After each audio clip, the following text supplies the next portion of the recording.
हज़ारों लाखों लोगों से आप मिलिए, कितनों की हीलिंग हुई है, कितनों को आउट ऑफ बॉडी एक्सपीरियंसेस हुए हैं, डेड रिलेटिव से बातचीत हो जाती है। हुँ। तो आज स्पिरिचुअल वर्ल्ड में हमारे पास स्पिरिचुअल साइंस और स्पिरिचुअल टेक्नोलॉजी दोनों चीज़ें अवेलेबल हैं और द्वापर युग है।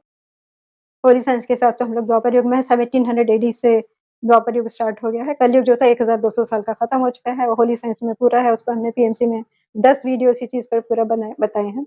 कि जब कलयुग होता है तब साइंटिफिक इन्वेंशंस होते ही नहीं हैं। जैसे ही आपने भाप का, स्टीम का, इलेक्ट्रिसिटी का, मॉलिक्यूल इन चीज़ों की समझ आ गई फिर तो आप द्वापर युग में 24,000 साल की साइकिल होती है।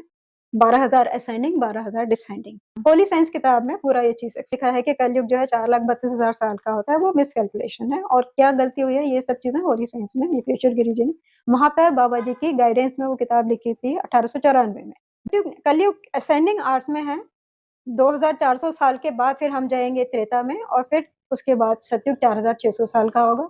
असेंडिंग आर्ट में तो कुल मिलाकर के कलयुग हो जाएगा सतयुग हो जाएगा 9,200 साल का। वो पूरा एक डायग्राम है, होली साइंस पुस्तक में दिया है। हमने पीएमसी में होली साइंस पर 10 हुँ, वीडियो हुँ। बनाए, उसमें आपको ये सारा हमने पूरा ओके। डायग्रामेटिकली समझाया है, हुँ, कि हुँ, हम हुँ। लोग द्वापर युग में हैं। द्वापर युग का मतलब है कि अब आपकी चेतना विकसित हो रही है। जी। देखिए, जो सैटेलाइट है, हुँ, 100 साल पहले तो हमें नहीं पता था हुँ। कि मून और मार्स में आप जा सकते हैं। जी, जी। अब तो आप जा रहे हैं। साइंस एंड टेक्नोलॉजी आपकी बिल्कुल निल होती है, जब आप खेती करते हैं और एक एनिमल की लाइफ लीड कर रहे हैं, जी। अंधेरे में भटक रहे हैं, वो कलयुग की एक हो जाती है 1200। 1200 डिसेंडिंग आर्क में था, 1200 असेंडिंग आर्क में था, तो 2400 साल का टोटल कलयुग बनता है। आप समझ रहे हैं? एक जी। आर्क है, जी, जी, जी। 1200 फिर 2400 फिर 3600 फिर 4800 4800 3600 2004 है।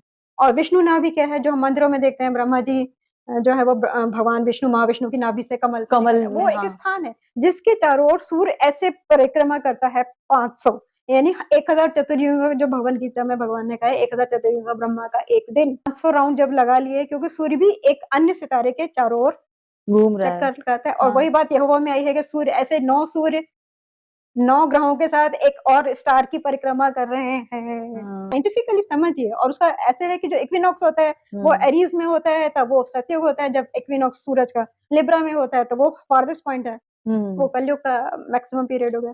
आप ऐसे समझ लीजिए कि कैंडल लाइट है, आप यूँ घूम रहे हैं। जी, तो जी। जब आप जितना-जितना इसके पास आते जाएँगे, तो आपकी विज़डम बढ़ती जाएगी, जितना-जितना आप दूर होते जाएँगे, आप अंधेरे में चले जी, जाएँगे। जी। जितना-जितना आप विष्णु नाभि से सूरज दूर होता गया, हुँ। सतयुग से त्रेता, द्वापर, कलयुग, हाँ। फिर पास आया तो फिर कलयुग, द्वापर, त्रेता, उतना ह्यूमन इंटेलेक्ट एनलाइटेंड होता जाता है, हमारे हाँ। न्यूरॉन्स एक्टिवेट होते जाते हैं, डिवाइन मैग्नेटिज्म आता जाएगा। हुँ। Everything is a natural process.